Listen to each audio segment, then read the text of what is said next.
गुरुपद कंज कृपा सिंधु नर रूप हरि महामोह तम कुंज जासु वचन रवि कर निकल गुरु बिनु ज्ञान न उपजै गुरु बिनु मिले न भेव गुरु बिनु संशय न मिटे। जय जय जय गुरुदेव। बोलिए प्रेम से श्री सद्गुरु महाराज की जय। परमाराध्य गुरुदेव के पावन श्री चरणों में कोटिशः नमन। आदरणीय धर्म प्रेमी सज्जनों, माताओं, बहनों तथा प्यारे बच्चों,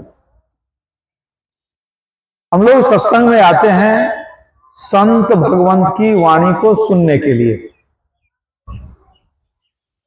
और कोई उपाय नहीं है। घर में आप रामायण गीता पढ़ते नहीं हैं, समय नहीं है, तो कैसे जानेंगे अपने धर्म के विषय में, अपने आध्यात्मिक ज्ञान के विषय में कैसे जानेंगे? इसी के लिए यह माध्यम है कि जब सत्संग में आते हैं तो संत भगवंत की वाणी को सुनते हैं। सुनने से क्या लाभ होगा? सुनने से ही जीव का कल्याण होगा। बात यह है कि सब दिन हम लोग संसार में नहीं रहेंगे, यहां से जाना जरूर है, निश्चित है कि जाएंगे। तो जहां जाएंगे, क्या आप दुख में जाना चाहते हैं? नहीं जाना चाहते। कोई भी ऐसा नहीं है कि संसार में सुख में है, मर करके दुख में जाना चाहता हो। किसी को पूछिए तो सब साथ चाहता है कि मरने के बाद भी सुख हो। तो आपके चाहने से सुख कैसे मिलेगा? मरने के बाद भी सुख चाहिए। उसके लिए क्या करेंगे उपाय? इन्हीं सब बातों की जानकारी होती है सत्संग में। किसी मंदिर मस्जिद में जाकर यह ज्ञान नहीं मिलेगा। जल पाषाण बोले नहीं, ना कछु पीवे खाय, पलटू सेवे संत को सब तीर्थ तरी जाए। तीर्थ में जाते हैं, जल में स्नान किए, मूर्ति की पूजा कर लिए, तो तीर्थ का जल बोलेगा? पानी तो नहीं बोलता है, मूर्ति भी नहीं बोलेगी। तो जल पाषाण बोले नहीं, ना कछु पीवे खाए। आप दूध चाहते हैं, वो दूध पीता नहीं है भगवान। आप फल मिठाई चाहते हैं, भगवान खाया भी नहीं, तो बोला भी नहीं, खाया पिया भी नहीं। तब जल पाषाण बोले नहीं, ना कछु पीवे खाए, पलटू सेवे संत को सब तीर्थ करी जाए। सभी तीर्थों का फल संत के चरण में मिल जाएगा। तीर्थों में भटकने की जरूरत नहीं है, संत के शरण में जाएंगे, सारा ज्ञान मिल जाएगा। ज्ञान से ही निर्वाण होगा। इसलिए संतों के शरण में हम लोग आते हैं। तो संतों की वाणी को ध्यान पूर्वक सुनिए, संत कहते क्या है। आगरा में एक संत विराह स्वामी साहब, उन्होंने कहा, मिली नरदेह यह तुमको, बनाओ काम कुछ अपना, पचो मत आए इस जग में, जानियो रैन का सपना। कहते हैं संसार में अपने जीवन को बर्बाद मत करो, ये संसार तो रैन का सपना है, कुछ काम अपना जो है उसको कर लो।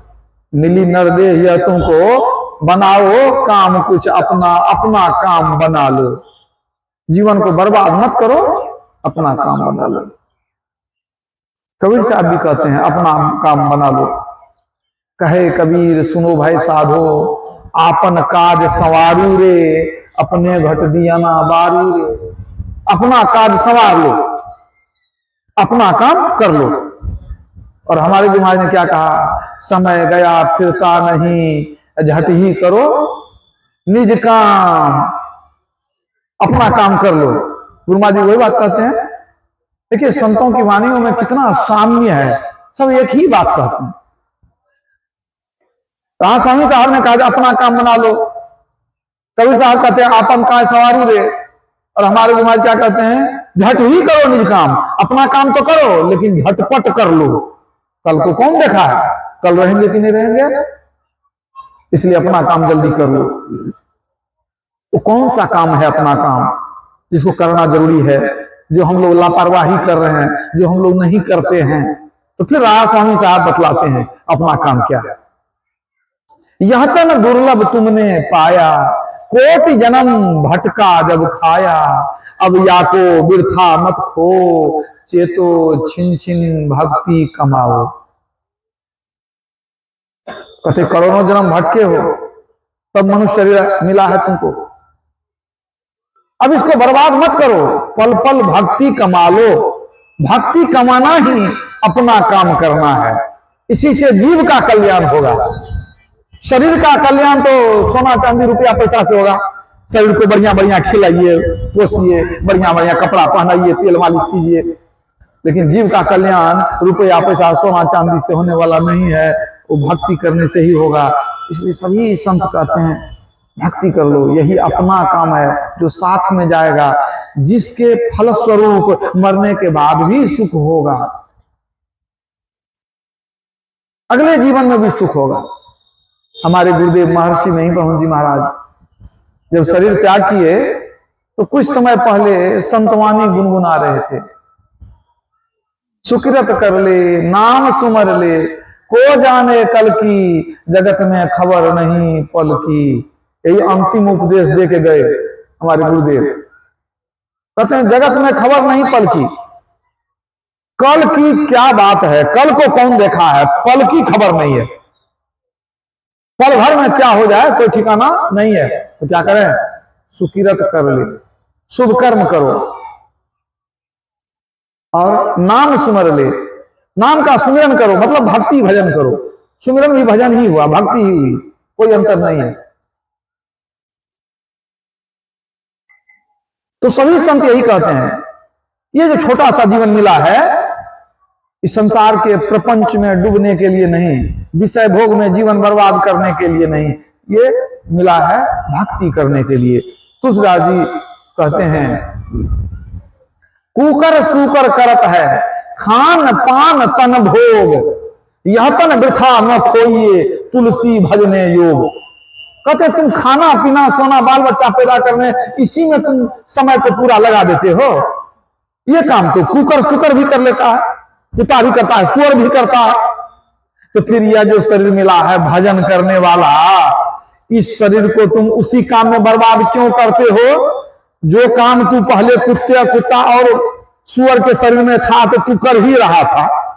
इसके पहले जब हम पशु पक्षी के शरीर में थे तो वह काम कर ही रहे थे, वही काम आज मनुष्य शरीर में भी करते हैं। जिस काम के लिए भेजा गया वो काम को भूल गए, कुछ और करते हैं। 10 मास रहे जब गर्भ में ही,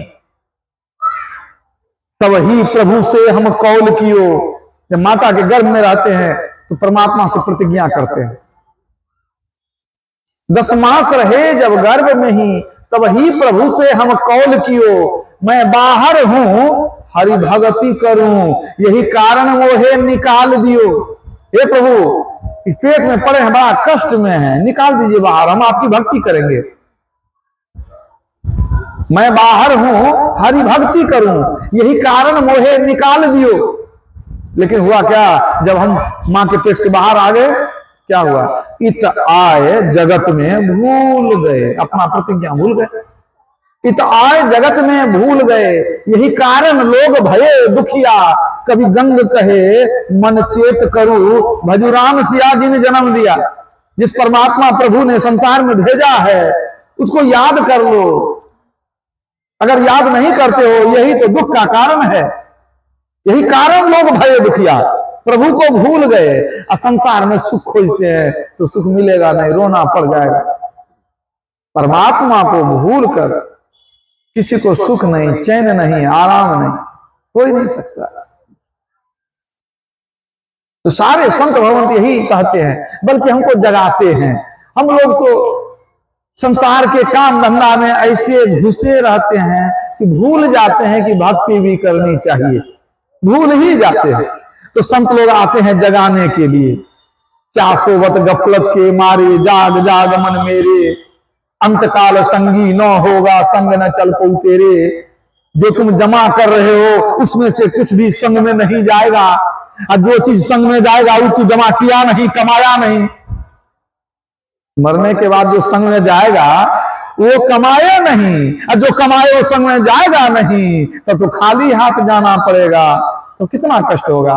मरने के बाद लंबी यात्रा है, कौन सी पूंजी काम आएगी, कौन सा धन काम आएगा, कुछ पता नहीं। तो संत लोग जगाते हैं, क्या सोवे जग में नींद भरी, उठ जागो जल्दी भोर भई। ये मनुष्य मिला है जगने के लिए, ईश्वर की भक्ति करने के लिए। तो हम लोग सब सोए हुए हैं। कैसे सोए हैं? आप कहिए आंख तो खोले हुए हैं, तो आंख तो खुली हुई है, लेकिन हमारा मन जो है ना वो संसार में जो फंसा है, तो हम सोए हैं। ईश्वर की तरफ जब होगा तब जगेंगे। याद रखिए, माया मुख जागे सब सो सूता कर जान, दरिया जागे ब्रह्म दिशी सो जागा परमान। इस संसार के माया मोह में जो जगह है वो जगह नहीं, वो सोया है। और जो ईश्वर की तरफ लग गया वही वास्तव में जगह है, और सब सोया हुआ है। तुलसीदास जी ने रामचरितमानस में लिख दिया कि सब सोए हुए हैं। मोह निशा सब शोभ निहारा, देख स्वप्न अनेक प्रकारा। सब मोह के नींद में सोए हुए हैं। आपके मन में होगा मोह क्या होता है? मोह का अर्थ है अज्ञानता। जिस अज्ञानता के कारण जो प्रभु अपना है उसको छोड़ दिए हैं, जो संसार सपना है उसको पकड़ने के लिए दौड़ते रहते हैं। इतना इतना इतना और जमा करेंगे, और जमा करेंगे, और जमा करेंगे। ये सपना है, छूटने वाला है। जो अपना है उसको छोड़ दिए हैं। यही अज्ञानता जो है, इसी को मोह कहते हैं। इसी मोह में पड़े हैं। मोह सकल व्याधिन कर मूला, मोह सकल व्याधिन कर मूला, अत्यहित पुनि उपजहि बहु सूला। एक बार तो तुलसीदास जी कहते हैं मोह निशा सब सोवनिहारा, सब मोह अज्ञान के नींद में सोए हैं। और दूसरी बार क्या कहते हैं? मोह सकल व्याधिन कर मूला, सारे दुखों की जड़ है यही अज्ञानता, यही मोह। अपने कर्तव्य को छोड़ दिए हैं और जो नहीं करने का सो कर रहे हैं। क्या कर रहे हैं? कुछ काम में, कुछ भोग में, कुछ नींद में खोया। आया समय जब मौत का तब सोच कर रोया। जब बुलाहट आ जाएगी, जमदूत आ जाएगा, जमदूत बुलाने, तब सोच करके रोएंगे। कुछ नहीं कर सके, अब कूटेगा कि पीटेगा कि कौन नरक में जलाएगा, कोई ठिकाना नहीं है। अब तो कुछ किए नहीं, अब पछताए होत क्या। और जब चिड़िया चुग गई खेत, अब बुलाहट आ गई, तो अब आपके पछताने से कुछ होने वाला नहीं है। समय रहते चेत जाना अच्छा है, नहीं तो दुर्गति होने वाली है। तो अपने मन को संसार के फंसाव से हटाइए। संसार में जो मन फंसा है उसको हटाइए, थोड़ा प्रभु में लगाइए। ये नहीं है कि 24 घंटा के लिए प्रभु में लगे रहिए सोने। संसार का काम कर लीजिए, थोड़ा थोड़ा समय निकालिए, कुछ देर प्रभु का भजन भी कर लीजिए। वो पूंजी साथ में जाने वाली है। नहीं तो मोह के नींद में सोए हुए तो है ही। सब चाहते हैं मर के मुक्ति मिले। मुक्ति करने से मुक्ति नहीं मिलेगी। 5 पहर धंधा किया और 3 पहर रहे सोए, 1 पहर नहीं भजन किया, तो मुक्ति कहां से हुई? भजन तो बिल्कुल किया नहीं आप, तो मुक्ति कहां से होगी? तब शरीर छूटेगा। बहुत कष्ट है, बहुत कष्ट है। एक बार नारद मुनि वैकुंठ गए, भगवान विष्णु वहां विराजे हुए थे। नारद मुनि ने कहा कि प्रभु आपके वैकुंठ में देखते हैं आप अकेले हैं, आपके पास और लोग नहीं है कोई। भगवान विष्णु ने कहा कौन रहेगा मेरे पास? सबको अपना काम धंधा है कि नहीं, कौन आएगा मेरे पास? नारद मुनि ने कहा प्रभु धरती पर तो आपके बहुत भक्त हैं, सब दिन रात आपका नाम लेते रहते हैं, सब तो आपकी भक्ति करते हैं, सब आपसे मिलना चाहते हैं। आप कहते हैं कि किसको छुट्टी है, कौन आएगा? नारद मुनि सो जो कहिए आप, लोग मुंह से कहने के लिए जो कह दे, लेकिन किसी को हमसे प्रेम नहीं है, कोई हमारे पास आना नहीं चाहता। नारद मुनि ने कहा आप जो कहते हैं हमको तो विश्वास नहीं होता है। हम तो देखते हैं आपके नाम पर भक्ति में बड़ी भीड़ लगती है, सब आपका नाम लेते रहते हैं, तो हम कैसे मान लें कि आपसे किसी को प्रेम नहीं है? तो अगर आप आज्ञा दीजिए तो हम कुछ भक्त को भेज दें आपके पास वैकुंठ में। भगवान विष्णु ने कहा कुछ को क्या, बहुत को भेज दीजिए, देखते हैं कौन आना चाहता है मेरे पास, किसको हमसे बहुत प्रेम है। नाम लेने से क्या होगा, नाम से कुछ नहीं होता है। नाम लेत क्या होता है, जो हृदय ना ही समाए, अकोटिक गुण सुगना रटे अंत बिलाई खाए। नाम रटे क्या होता है, जो हृदय ना ही समाए। मुंह से राम राम कहते हैं, हृदय में प्रेम नहीं है तो क्या होगा। अरे सुगा भी राम राम बोलता है कि नहीं, वो प्रेम बुझता है नहीं बुझता, वो भी राम राम कहता है, लेकिन जब बिल्ली उसका गर्दन पकड़ती है तो वो राम राम नहीं कहेगा, तब कहेगा टैं टैं करके मर जाता है वो। जब बिल्ली पकड़ लेती है तब राम नाम याद नहीं आता है, तब वो टैं टैं करता है, वही बात है। तो नाम लेने से क्या होगा। तो नाम ने कहा तो आप हमसे वादा कीजिए, हम इतना भेज देंगे ना भक्त को तो रख नहीं सकिएगा। कहा ठीक है वादा करते हैं, जितना को भेजिएगा सबको हम रखेंगे बैकुंठ में, आप भेजिए, देखते हैं कौन कौन आना चाहता है। नागमणि खुशी खुशी गए, भगवान से तो हमारा मैंने एक तरह से समझिए कि जो चैलेंज हो गया है। कहते हैं कि नहीं भेज सकिएगा, हम तो इतना भक्त भेज देंगे कि जगह नहीं बचेगा उनको। नागमणि खुशी खुशी गए। कुछ बच्चे लोग खेल रहे थे, मन में आया क्या धीरे धीरे इतना भेज देंगे कि भगवान परेशान हो जाएंगे, तो नहीं रखेंगे इतना को। मन में आया सबसे पहले बच्चे लोग को पूछ लेते हैं, अगर तैयार हो जाएगा तो बैकुंठ ले चलेंगे। बच्चे लोग खेल रहे थे, उनको पूछते हैं नागमणि, ए बच्चा, अरे बैकुंठ चलेगा, वहां बहुत खुश माना आनंद है, सुख है। बच्चा लोग कहता है बाबा ये बैकुंठ क्या होता है, नहीं सुने हैं कुछ, ये बैकुंठ कहाँ होता है, अभी तो हम लोग स्कूल जाएंगे, विद्यालय जाएंगे, अब बैकुंठ कहाँ जाएंगे, बैकुंठ नहीं जानते हैं क्या होता है। नागमणि ने सोचा कि कैसा मूर्ख है, बैकुंठ बुझता नहीं है तो इसको कहना ही बेकार है। बच्चा लोग को तो ज्ञान है नहीं, इसको बैकुंठ क्या समझाएंगे हम कि बैकुंठ क्या होता है, कहता है स्कूल जाएंगे हम। अब बताओ, इसको कहना बेकार है। अब हम किसी को कहेंगे जो समझदार होगा उसको कहेंगे, थोड़ा समझदार होगा उसी को पूछेंगे। कुछ पढ़ने वाला विद्यार्थी सब था कॉलेज का, एक झुंड जा रहा था, नारद बाबा तो अपना साधु के वेश में धरती पर घूम रहे हैं। अब युवक लोगों को पूछते हैं नारद बाबा, एक युवक लोग, अरे बैकुंठ में बहुत सुख होगा, बहुत सुख है। युवकों ने कहा कि हाँ बाबा होगा, उसमें क्या है। तो कहा चलो ना बैकुंठ तुम लोग को ले जाएंगे, बहुत सुख है वहां। सब लड़का सब हंसने लगा, कहा बाबा अब कौन गुरुजी पढ़ाया है, यही उम्र है बैकुंठ जाने का, आपको बुद्धि नहीं है कुछ। अरे यही उम्र है अभी कमाने खाने का, अभी शादी ब्याह करेंगे, बाल बच्चा होगा, परिवार बसाएंगे, दुनिया कितना काम करेंगे, यही उम्र है बैकुंठ जाने का, कौन गुरु सिखाया आपको। सब हंसने लगा, देखिए बाबा को बुद्धि नहीं है।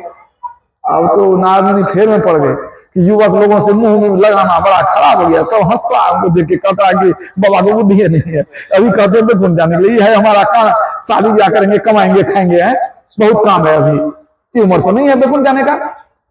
नागमणि को लगा कि बच्चा के फेर में पड़े तो बच्चा को बुद्धि नहीं है, युवक लोग को ज्यादा बुद्धि है, हम ही को देखो बना दिया, अब इसको भी टोकना ठीक नहीं है। अब किसी बूढ़ा आदमी को पकड़ेंगे, हो सकता है वो चले। अब बूढ़ा भी बहुत है, कहीं बूढ़ा ही तैयार हो जाए तो बहुत बूढ़ा हो जाएगा, भगवान के घर में भेज देंगे। फिर मन में आया कि नहीं, सोच विचार के अब कहेंगे किसी को, बेइज्जती कराना ठीक नहीं है।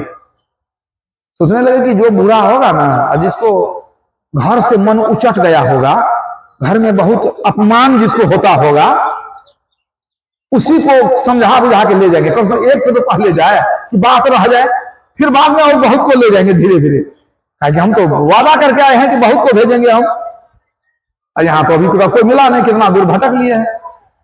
अब एक जगह घर में झगड़ा लड़ाई की आवाज आ रही थी, नाग बाबा वहां सुनने लगे। तो वहां जो है एक तरफ बेटा पुतो हुआ, एक तरफ बाप बूढ़ा, खूब एकदम बता बहस गाली गलोच, झगड़ा पूरा हो रहा था, खूब झगड़ा हो रहा था। बाप बहुत कुछ कह रहा था, सब हमारा कमाया हुआ है, मौज करता है तुम लोग, अब मांगते हैं 100 रुपया दो तो तुम कहता है कि अभी हमारे पास नहीं है, सब हमरे कमाया हुआ है, तुम लोग जो है मालिक बन के बैठा है। खूब झगड़ा लड़ाई हो रहा है। अंत में बुढ़ा कह दिया कि हम निकल जाएंगे घर से, हम घर में लौट के नहीं आएंगे। तो पुतो खुश हो गई, कहा तो जाइए ना कौन रोकता है आपको, जाइए चले जाइए। अब दोनों तरफ से गाली शुरू, दोनों तरफ से गाली शुरू। अब बूढ़ा जो है अपना गमछा लिया कंधा पर, गुस्सा करके वही बक करते हुए गाली पढ़ते वहां से निकला। नारद मुनि सब देख रहे थे, सुन भी रहे थे। उनको लगा कि एकदम लोहा गर्म है, अभी चोट करेंगे ना, शायद ही तैयार हो जाए। कहा कि बेटा आपको तो बहुत बेइज्जत किया है इसको, कि नहीं, तो हो सकता है तैयार हो जाए। तब वो गुस्सा के जाने लगा तो नारद मुनि साथ चल दिए, चलने लगे। नारद मुनि कहते हैं कि बूढ़ा बाबा संसार में बड़ा दुख है। कहा हाँ ठीक बोले आप, बहुत दुख है। कहा बेटा पुत्र लगता है आपको मानता नहीं। कहा था नालायक है, कमीना है, कौन, हम तो इससे बढ़िया निसंतान रहते वही बढ़िया था, ऐसा बच्चा को हम पैदा क्यों किए, आज हम पछताते हैं। मालिक बन गया है, आंख दिखाता है, गाली बकता है। तो नारद मुनि यही चाहते थे, तो और उनको जो है आग भड़काने लगे कि ठीक कहते हैं आप, आजकल सब बेटा नालायक हो जाता है, आज्ञाकाल में कोई होता नहीं है। तो पूरा जब आग भड़क गई तब नारद मुनि सोचे कि अब इसको समझा के कहेंगे चलिए वैकुंठ। कहा कि देखिए संसार में बहुत कष्ट है, लेकिन बाबा वैकुंठ में बहुत सुख है। बुढ़ा बाबा कहते हैं हाँ होगा, उसमें क्या बात है, वैकुंठ में सुख होगा। तो नारद बाबा कहते हैं एक काम कीजिए ना, आपको बड़ा झंझट है घर में, वैकुंठ चलिएगा, वहां बहुत सुख है, आप कहे ना भी चलिए वैकुंठ ले चलेंगे हम। इतना देर से तो बात सुन रहा था बूढ़ा, और जब सुन लिया कि बाबा जी कहते हैं कि चलो वैकुंठ, इनका माथा पूरा गर्म हो गया। लेकिन फिर भी अपने वाणी को अंकुश में रख के पूछता, ए बाबा जी, नारद कहते हैं हाँ कहिए ना बुढ़ा बाबा, तुमको घर द्वार है? कहा घर द्वार नहीं, पत्नी है? नहीं, बाल बच्चा? पत्नी ने बाल बच्चा कहां से रहेगा, कोई नहीं है। कहा घर द्वार नहीं है, पत्नी नहीं, बाल बच्चा नहीं है? कहा नहीं कोई नहीं है।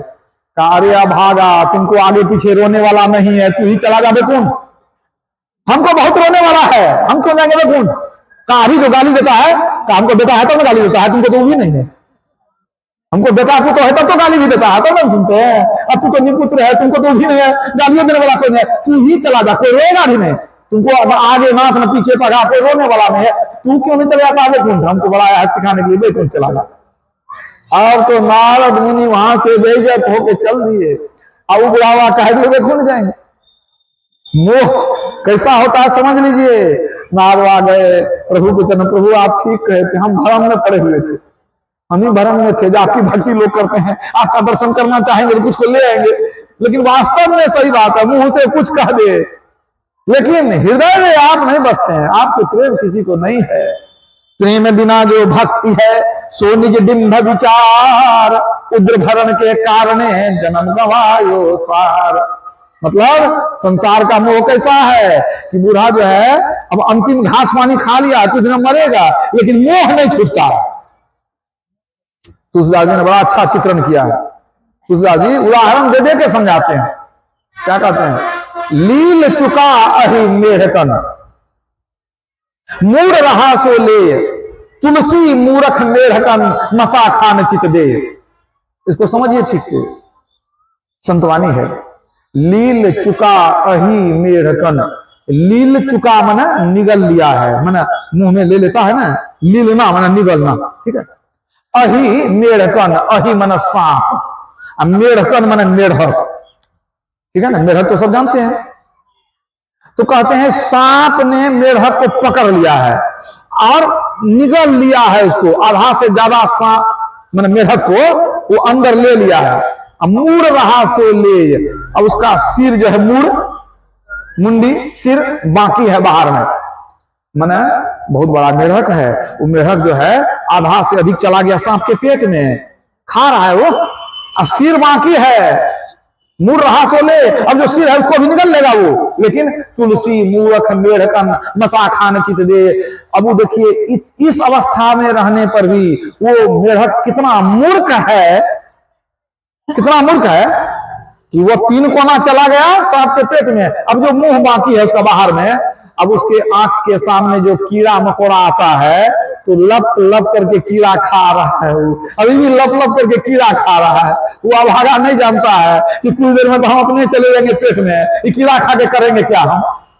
अभी भी कीड़ा खाने में लगा है। वही तुलसीदास जी कहते हैं कि अब 80 वर्ष की आयु थी, 50-60 चला गया काल के मुंह में, अब जो 25-50 बचा है, 10-20 बचा है, अभी भी कीड़ा खाने में लगे हैं, संसार के विषय में लगे हैं। बढ़िया खाएंगे, बढ़िया पहनेंगे, बढ़िया घूमेंगे, नाती से मिला दो, पोता से मिला दो, यहाँ घुमा दो, इसी विषय भोग में लगे हुए। वही मेढक की हालत सबकी लगी हुई है। ये घर घर की कथा है, ये कहीं से बना के नहीं लाए हैं। समझ गए कि नहीं? किसी का 40, किसी का 50, किसी का 60 हो गया है, अब 10-20 में चले जाएंगे, अभी कीड़ा खाने में लगे हैं। 20 रुपये कीड़ा को बटोर रहे, खा रहा। फिर तुलसीदास जी दूसरे जगह कहते हैं कि जिसका शरीर बेकार हो गया है, माथा हिलता है, अब शरीर चला नहीं जाता है, आंख नहीं सूझता है, वो भी जो है प्रभु का नाम लेना नहीं चाहता है।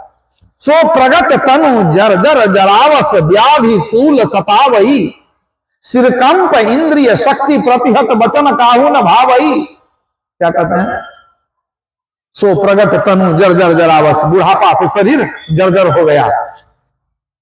व्याधि सूल सतावई, अनेक प्रकार के रोगों ने घर बना लिया है। सिरकंप इंद्रिय शक्ति प्रतिहत, माथा जो हिलते रहता है, शरीर जो काम नहीं करता है, माथा भी हिलता है। इंद्रिय प्रतिहत, इंद्रियों में शक्ति नहीं रही, आंख ठीक से देख नहीं सकती है, कान ठीक से सुन नहीं सकती है। कहते क्या बोला, वो कौन है, 3 बार 5 बार पूछते हैं। इंद्रिय शक्ति प्रतिहत, इंद्रियों की शक्ति बेकार हो गई। अब वचन काहू न भावई, अब इस समय में जब शरीर काम नहीं करता है, 10 तरह का रोग धर लिया, बुढ़ापा आ गई, तो किसी की बोली अच्छी नहीं लगती है। तो फिर से सुनिए, समझिए। सो प्रगट तनु जर्जर जरावस व्याधि सूल सतावई, सिरकंप इंद्रिय शक्ति प्रतिहत वचन काहू न भावई।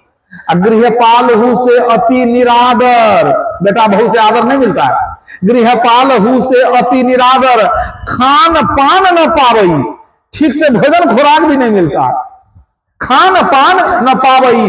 ऐसे हु दशा न विराग तहा, तृष्णा तरंग बढ़ावई, इतना पर भी वैराग्य नहीं होता है। और तृष्णा लहर जो है जोर मारती रहती है, तृष्णा की लहर, मतलब संसार में ही मन भटक रहा है।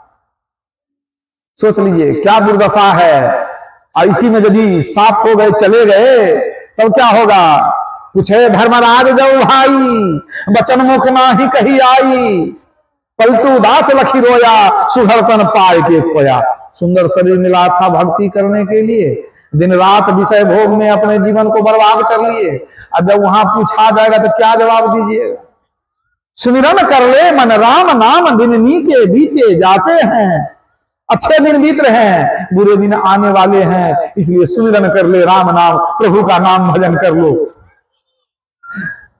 बड़े भाग नरदे ही पाई, तापर भी नहीं करत कमाई, जब मांगेगा लेखा साई, फिर पीछे पछताते हैं, दिन नीके बीते जाते हैं। कहते हैं बड़े भाग से मनुष्य शरीर मिला है, अब तब पर भी भक्ति रूपी कमाई नहीं करते हो। जब परमात्मा पूछेंगे कि शरीर दिए थे भक्ति करने के लिए, कितनी भक्ति किया, तो क्या कहेंगे? कुछ नहीं कह सकेंगे।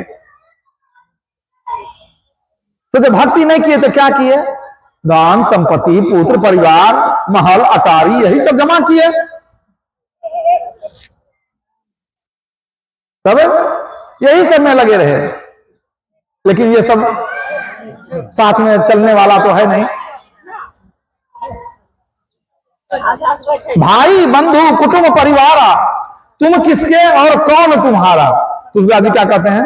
भाई बंधु कुटुंब परिवारा, तुम किसके और कौन तुम्हारा, सब देखन ही के नाते हैं, दिन नीके बीते जाते हैं। अच्छे दिन बीत रहे हैं, आई झूठे संबंध में हम लोग दिन रात लगे हुए हैं। ये संबंध कितना दिनों का है, कितना दिन का है? कहते हैं 7 दिनों का पति पत्नी का संबंध होता है, वो भी नहीं है। मरिएगा आप कहां, पति कहां, कोई ठिकाना नहीं है। जो संग में जाएगा वो भक्ति तो किए नहीं, अंत में बहुत पछताना पड़ेगा।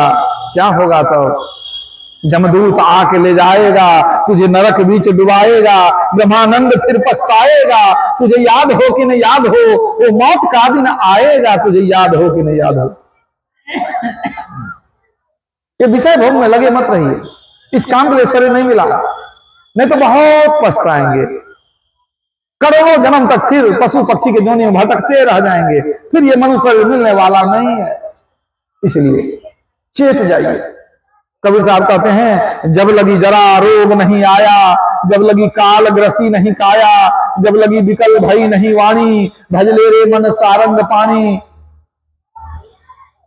जब तक रोग नहीं सताता है, जब तक बुढ़ापा नहीं आई है, जब तक गले में आपको आवाज बाकी है, जब तक जमदूत बुलाने नहीं आया है, तब तक कुछ भक्ति भजन कर लीजिए, थोड़ा सा पूंजी जमा कर लीजिए, और वो पूंजी हो जाएगी, तब जाने में आनंद ही आना है, तब कोई दुख नहीं है। मरने में भी दुख नहीं है, मर के जहां जाएंगे वहां भी दुख नहीं, सुख ही सुख मिलेगा। इसलिए भगवान राम ने क्या कहा, भगति तात अनुपम सुख मूला, मिल जो संत हो ही अनुकूला, भगति स्वतंत्र सकल सुख खानी, अबिनु सतसंग न पावहि प्राणी। भगति तात अनुपम सुख मूला, भगति स्वतंत्र सकल सुख खानी, सारे सुखों की खान भक्ति है। एक भक्ति में आपको सारा सुख मिल जाएगा, सब सुख। याद रखिए, भक्ति करके आप परम सुख को पालेंगे। तो ये मनुष्य शरीर मिला है भक्ति करने के लिए। याद रखिए, खाना पीना और सो जाना यह काम है पशु समाना, फिर मनुष्य देह क्यों धारी, हरि भजन करो सुखकारी। हरि भजन करने के लिए मनुष्य शरीर मिला है, भक्ति करने के लिए मनुष्य शरीर मिला है। लेकिन एक बात है, आप कहेंगे भक्ति तो सब लोग करते ही हैं, जितने लोग सत्संग में आए हैं वो भी करते हैं, जो कभी नहीं आते हैं वो भी भक्ति करते हैं। तो जो कभी नहीं आते हैं सत्संग में, वो जो भक्ति करते हैं उसको कहते हैं मनमुखी भक्ति। न जाने न बूझे न समझे, जो मन में आया कर लिए, ये भक्ति नहीं है। इसको कबीर साहब कहते हैं, गुड़बा गुड़िया सुप सुपलिया तजी दे बुद्धि लड़कैया खेलन की। कहते हैं बिना बूझे करते हो भक्ति, ये बच्चों का खेल क्यों करते हो, कितना दिन बच्चों का खेल करोगे। अब तो जवानी गई, बुढ़ापा आ गई, अभी तक बच्चों का खेल करते हैं, तो भक्ति कैसे करें। अरे जानिए बूझिए समझिए तब कीजिए। तो भक्ति कैसे करें। अब संत लोग तो बताते हैं, लेकिन बहुत लोगों को विश्वास नहीं होता है कि नहीं, ये संत लोग कुछ और बतलाते हैं, इनकी बात मानना ठीक नहीं है। हम लोग तो भगवान की पूजा करते हैं, हम लोग भगवान को मानते हैं। तो आप जो भगवान को मानते हैं तो आप भगवान को नहीं मानते हैं, आप भगवान की पूजा करते हैं, जल फूल मिठाई चढ़ाते हैं। भगवान क्या कहते हैं सो आपको पता है, कभी पढ़ते तो नहीं है। आप कभी गीता पढ़े कि भगवान कृष्ण ने क्या कहा करने के लिए, आप कभी शिव संहिता पढ़े कि भगवान शिव ने क्या कहा है करने के लिए, कभी रामायण पढ़ते हैं कि भगवान राम ने क्या कहा है, कुछ नहीं जानते हैं। बस फोटो लाए, जल फूल मिठाई चढ़ाए, भर पेट अपने खाए, घंटी बजाए, हो गया, सब भक्ति पूरी हो गई। इसी भक्ति से काम होगा। यही भक्ति करते करते तो कितना नरक में घूमे हैं, कितना स्वर्ग में घूमे हैं, अभी भटक के यहाँ आए हैं, मुक्ति अभी तक मिली नहीं। ये असली भक्ति नहीं है। हाँ, अगर संत के बात पर विश्वास नहीं है तो भगवान की बात मान लीजिए, भगवान ने क्या बताया वही कर लीजिए आप। याद रखिए, जब आप गहराई से अध्ययन करेंगे तो आप पाएंगे कि जो संत बतलाते हैं वही भगवंत बतलाते हैं, कोई अंतर नहीं है। जो नहीं जानता है उसके लिए अंतर है। वास्तव में संत भगवंत अंतर निरंतर नहीं, किमपि मति विमल कह दास तुलसी। संत भगवंत में कोई अंतर नहीं है, तुलसीदास जी कहते हैं। और दोनों की वाणी भी एक ही है। क्या संत लोग कहते हैं कि तुम लोग पाप मत करो, व्यभिचार चोरी नशा हिंसा झूठ छोड़ दो। क्या भगवान राम कहीं कहते हैं कि तू पाप करो? उन्होंने क्या कहा, निर्मल मन जन सो मोहि पावा, छठदम शील विरति बहु कर्मा। वो भी तो वही कहते हैं कि पाप मत करो। संत लोग कहते हैं जब ध्यान करो, तो क्या भगवान नहीं कहते हैं जब ध्यान करो? अभी नवधा भक्ति का पाठ हुआ, भगवान राम ने अपने मुंह से सुना दिया 9 प्रकार की भक्ति करनी चाहिए। शबरी को माध्यम बना करके सुनाते हैं। 9 प्रकार की भक्ति क्या है, संक्षेप में प्रकाश डालता हूं, उसको सुनिए। भगवान सुना रहे हैं। यदि कोई सत्संगी नहीं हो, अगर भगवान के बात पर विश्वास हो तो भगवान की बात मान लीजिए, कोई हद नहीं है। बात एक ही है, पहुंचना एक ही जगह है। तो भगवान राम क्या कहते हैं शबरी को, प्रथम भगति संतन कर संगा, दूसरी रति मम कथा प्रसंगा। भगवान राम कहते हैं सबसे पहली भक्ति है संतों के शरण में जाओ। संत कौन होते हैं? जो सदाचारी हैं, भक्त हैं, जिन्होंने अंदर में परमात्मा का दर्शन कर लिया है, वे सच्चे संत हैं।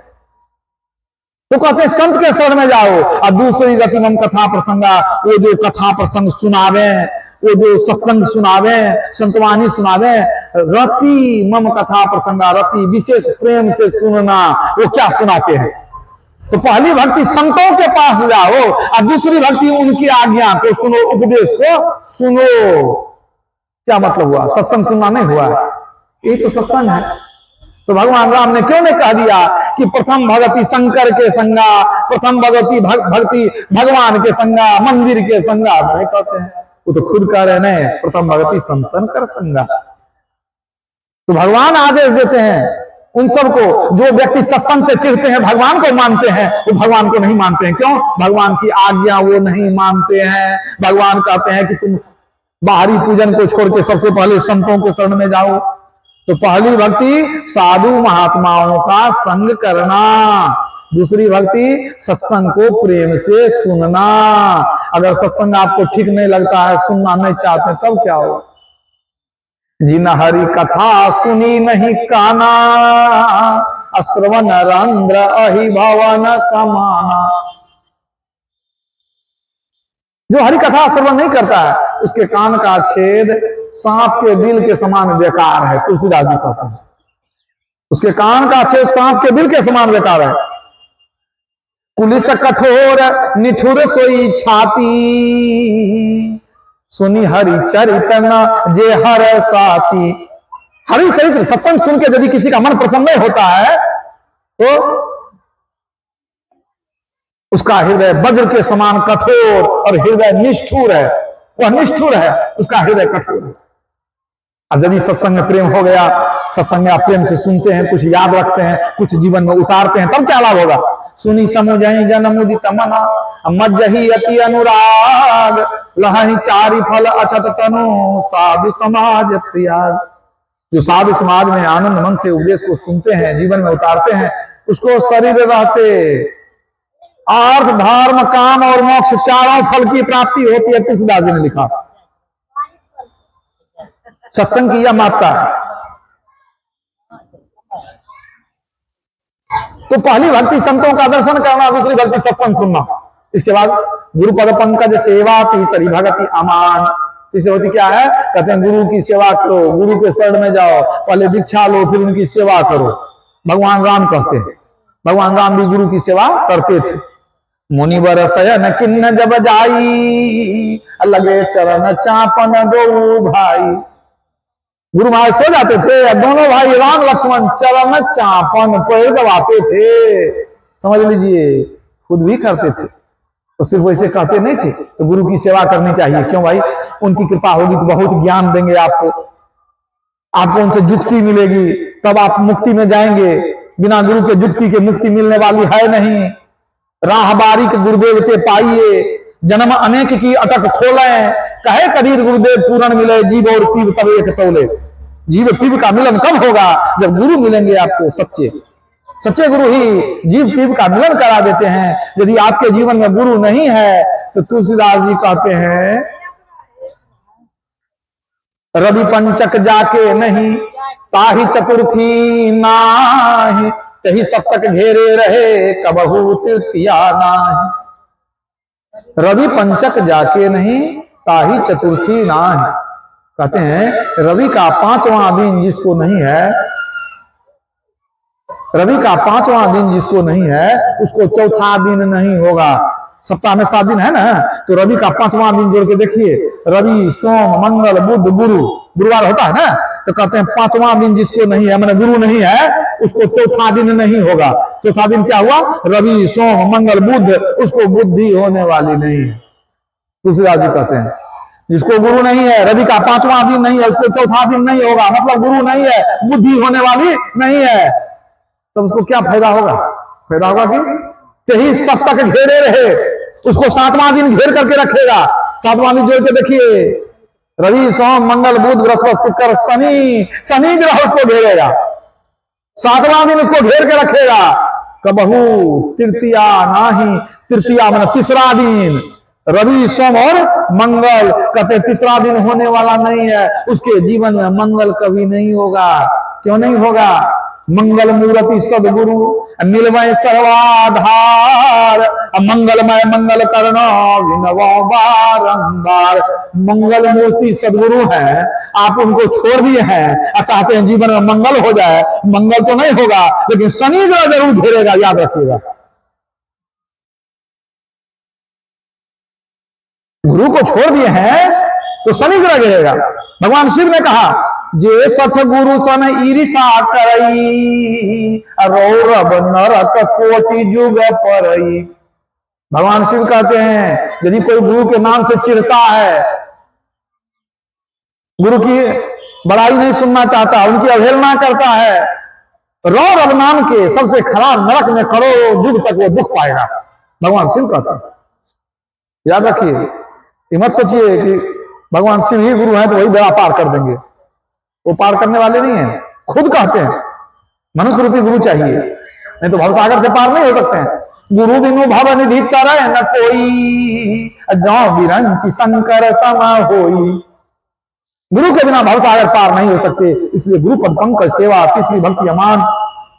अच्छे गुरु को धारण कीजिए, दीक्षा लीजिए और उनकी यथासंभव सेवा भी कीजिए। तीसरी भक्ति। चौथी भगति मम गुण गना करई कपट तजी गान। भगवान राम कहते हैं चौथी भक्ति क्या है? मेरा गुणगान करो, मतलब स्तुति विनती करना। परमात्मा का गुणगान क्यों करेंगे? बहुत उपकार किए हैं ना।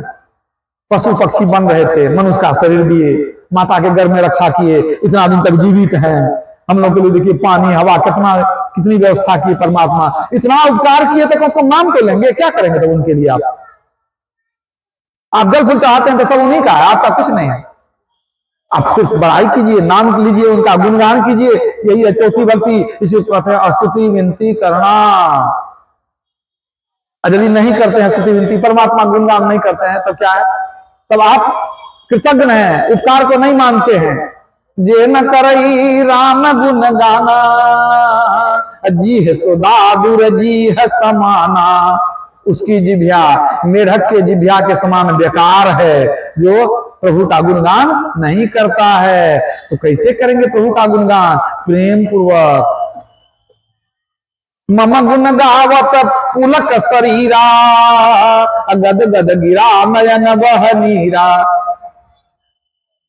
इस तरह से स्तुति विनती कीजिए, भाव में डूबकर। क्या गा रहे हैं उस पर मन रहना चाहिए, वहीं पर। शरीर पुलकित हो, वाणी गदगद हो, नेत्रों में आंसू आ जाए, प्रभु को याद करके भाव में डूब करके तब स्तुति विनती कीजिए। ये चौथी भक्ति है। पांचवी भक्ति मंत्र जाप मम दृढ़ विश्वासा, पंचम भजन सुवेद प्रकाशा।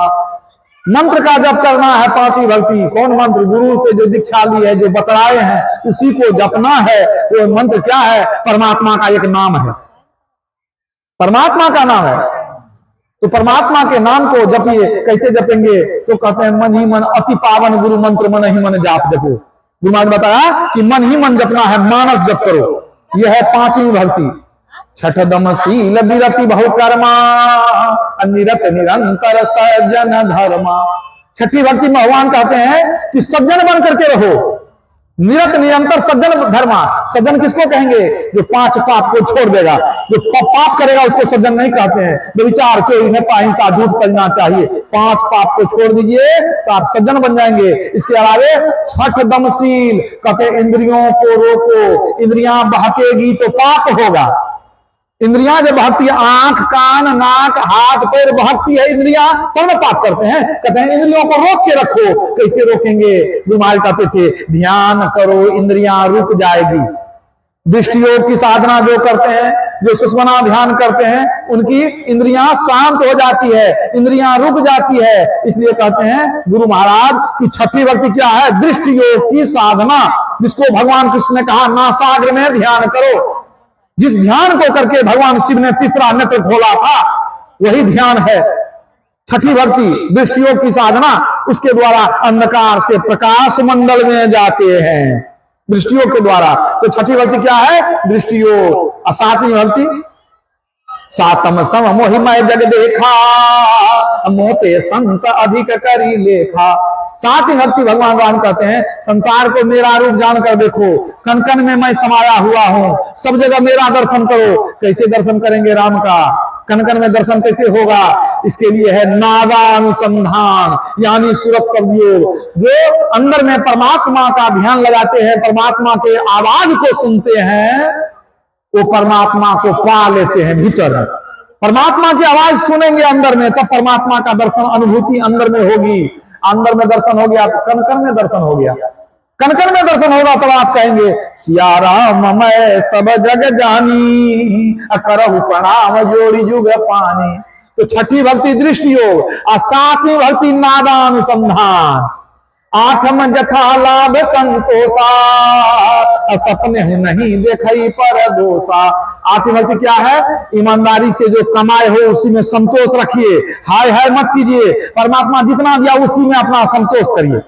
आठम जथा लाभ संतोषा, सपने हूं नहीं देखई पर दोषा, स्वप्न में भी दूसरे का दोष नहीं देखना, दूसरे की बुराई मत कीजिए। आठवीं भक्ति है नवम सरल सब सन छलहीना, मम भरोसा ही हरसन दीना। भगवान राम कहते हैं नौवीं भक्ति क्या है? नवम सरल सब सन छलहीना, सरल बन के रहिए, छल कपट किसी से नहीं कीजिए, किसी को धोखा मत दीजिए, भगवान राम का आदेश है। अगर आपको अंदर में छल कपट है तो ईश्वर आपको कभी प्यार नहीं कर सकते, आप ईश्वर को कभी नहीं पा सकते। निर्मल मन जन सो वही पावा, अब वही कपट छल छिद्र न भावा। भगवान राम कहते हैं हमको छल कपट पसंद नहीं है। तो नवी भक्ति क्या है? कोई छल कपट नहीं करिए, सज्जन बन के रहिए, सीधा बन के रहिए, सरल बन के रहिए। और मम भरोसा बिना, मेरा भरोसा रखो, 33 कोटि देवता के पीछे मत भागो, एक मेरा भरोसा करो, भगवान राम कहते हैं। एक राम की भक्ति करेंगे उससे मुक्ति मिलेगी। राम भगति रत नर और नारी, सकल परम पद के अधिकारी।